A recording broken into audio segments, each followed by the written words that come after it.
Hello, everyone. I am Matt Williamson, and the NFL schedule is out. I am here to break it down from the Steelers' perspective, of course. Maybe you don't know it, but I'm going to buzz through it, or maybe you already know it, but I'm going to buzz through it real quick here.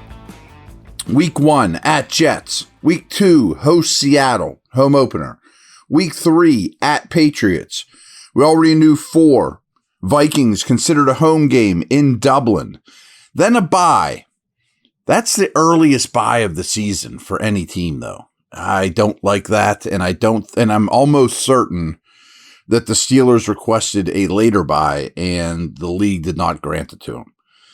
Okay, but then you get 2 divisional games, and you should be rested for that. Browns at home, at Bengals Thursday night, but then back-to-back primetime games. Host the Packers in Week 8 for Sunday Night Football. Host the Colts. At the Chargers Sunday Night Football, I expect a lot of you to be there. That is going to make up for the home game lost against the Vikings. At Chargers should be a Steelers home game. Week 11, host the Bengals. Week 12, at Bears. Week 13, Bills are here. At Ravens. Dolphins Monday Night Football in Week 15. At the Lions. At the Browns. Week 18, the Baltimore Birdies are here, to be determined when that starts and all that good stuff, as are all Week 18 games. So, a couple nuggets. I got a lot of nuggets, actually.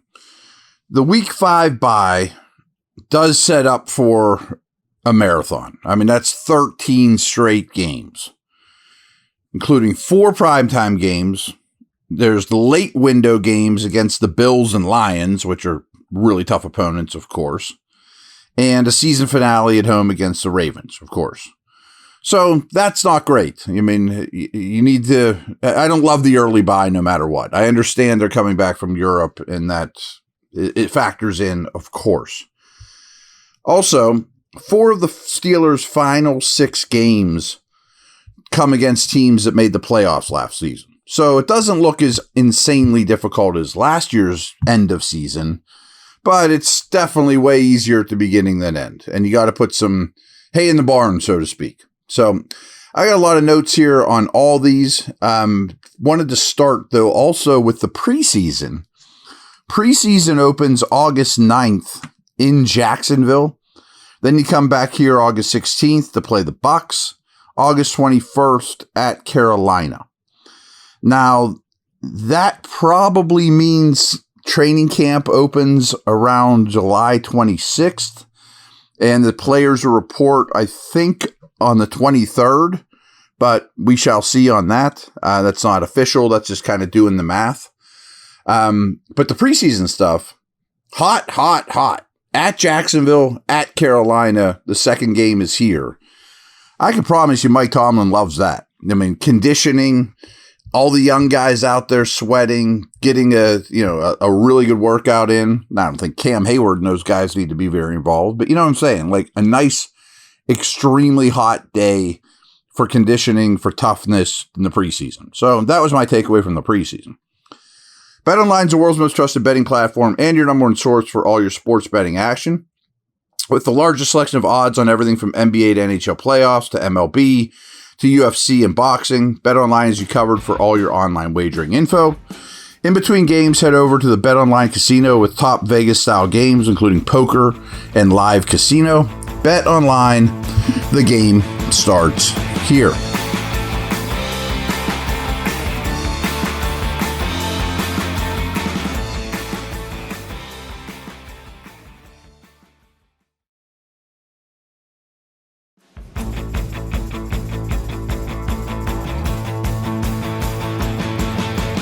Now I can get into some real nerdy stuff that I'm into.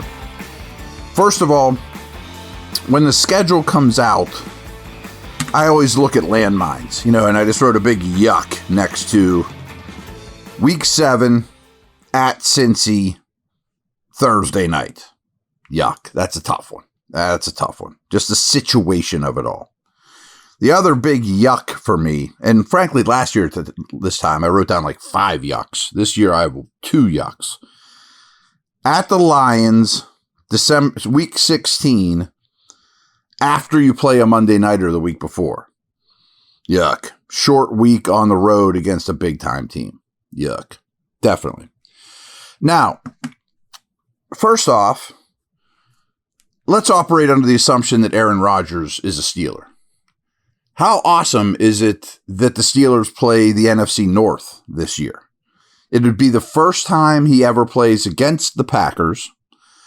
It's widely known, much like Ben in his prime, how Rodgers owned the opponents in that division, Bears, Vikings, Lions, but especially the Bears. I mean, that was like Ben versus the Browns.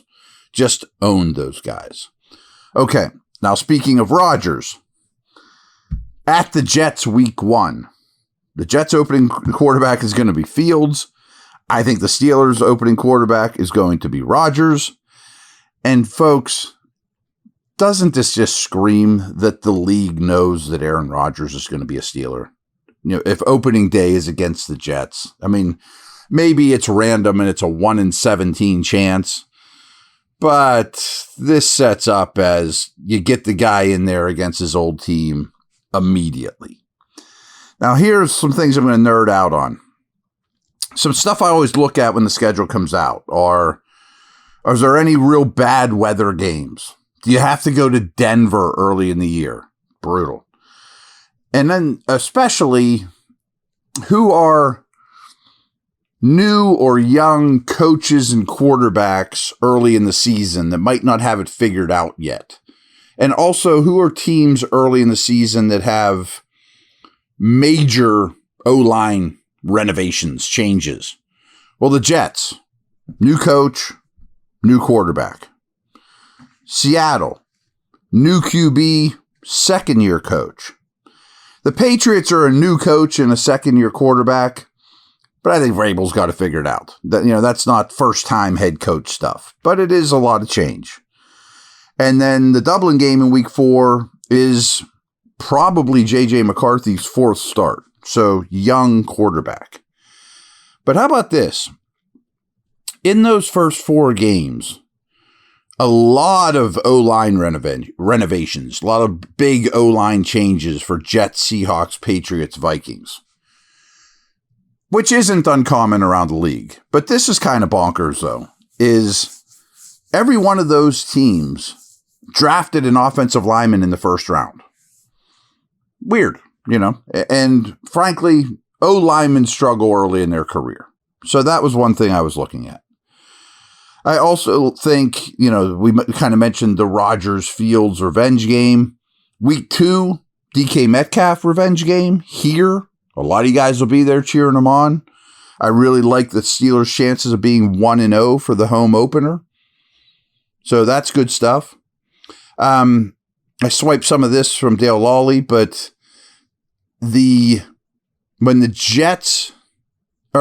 Seattle in Pittsburgh, career-wise, the Steelers are 9-3 against Seattle in this building. That's big. All right, so now the bye kicks in week 5. That's our notes from the first quarter of the season. Divisional play. First AFC North game, that's week 6 against the Browns. Then you get week 7, which was one of my yuck games for sure. But you would hope you're pretty well rested for that Browns game. And the short week after a week removed from the bye, maybe it doesn't hurt you as bad, but I don't know about that. And then long week after the Thursday nighter to host the Packers. Now, Rodgers versus the Packers. Also, the last 6 meetings here against Green Bay, the Steelers are 6-0. So I love that. Week 9, this is the Colts. Who's the quarterback for the Colts at week 9? Has Richardson been benched? Have they bounced back and forth? Maybe one of them's really been good and, asserted themselves. Who knows? But in Pittsburgh, the Colts have only won twice in their franchise history against 17 losses. Ooh. Brutal for them. It's much different. The Colts-Steelers rivalry is much different depending on which building you're in. And then, speaking of that, home road stuff, as I mentioned, week 10, you get the Chargers, which I expect you guys to turn into a home game and kind of make up for losing a home game against the Vikings, in Dublin. Although I think there'll be a very heavy Steelers crowd in Dublin. But you do in week 10 and 11 have back-to-back Herbert, then Burrow. Ouchie. Now, the first bad weather cold game I think that you look at is at Chicago on November 23rd. Oh, side note, as you probably know, no holidays for the Steelers this year. Yay. Trust me, my chances of staying married just went up drastically, and less chance of divorce when the Steelers are not playing on Halloween, Thanksgiving, Christmas, etc.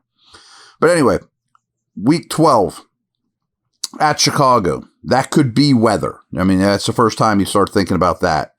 And the Steelers, we talked about a lot of these home road splits historically. Steelers are only 1-12 in Chicago ever. But then you get the Bills here, and as great as the Bills are, they're only 3-10 in Pittsburgh historically. Now, I don't put a ton of stock in some of these history things. Like, does it really matter what happened in the 70s? But trust me, like when the schedule came out last year, going to Philly, everyone associated with teams like, we always lose there. You know, it's just, there is something to it. But I don't get too crazy about it. But the Bills are only 3-10 in Pittsburgh. But how about this? Week 13 and then 14, kind of like that Herbert then Burrow stretch, you get Josh Allen, then Lamar. Ooh. Not easy. And then week 15, though, I think Miami thinks, man, that's going to be a probably cold weather game. I think they're the worst cold weather team in the league. It's going to be Monday night game, December 15th. That's when you want to play Miami. Late, cold, dark, sloppy. You guys all wound up. And then again, we got that Lions game. That was a yuck game. Short week after the Monday Nighter, but at least you were home on the Monday Nighter. Then you get the Browns in week 17. Might that be Kenny Pickett? Could it be Kenny Pickett in week 6? Maybe. I assume you'll get weather in Cleveland on December 28th, which could level the playing field. I mean, that to me probably favors the Browns because I do think the Steelers will be in better shape at that point. But what's going on with their multitude of quarterbacks at that point? What's going on with their multitude of quarterbacks in week 6? And I hate to say this, but I could see the Browns season going so poorly that by week 17, they've kind of cashed it in. You know what I mean? You might not get them on their best day. I think that's a possibility. Then you finish with the Ravens. At least it's here. Guess there's a chance that the Ravens don't even need the game, that it's, you get their backups. That's possible. I mean, that's often happened the last game of the season for the Steelers, one way or another. So that's pretty much all I have. A couple smaller notes. They do play 4 primetime games, plus the one in Dublin. So they got 5 out of 17 standalone games. And they more or less still have 9 home games, despite one of them being in LA and one of them being in Ireland, so not terrible. I mean, there's some things you'd love to get off to a fast start, win in New York, beat Seattle, go to the Patriots and win. If you could be 3-0 going into the Dublin game, that would be wonderful. So there you have it. I mean, 3-1 at the bye, 4-0 at the bye. Is that crazy? I don't think so, but who knows? They could be 0-4. I don't have a crystal ball here. So that's my takes on scheduling. Tried to nerd it up a little bit. Some O-line stuff, some historical records against these teams. That's all I got. Take care. Over and out.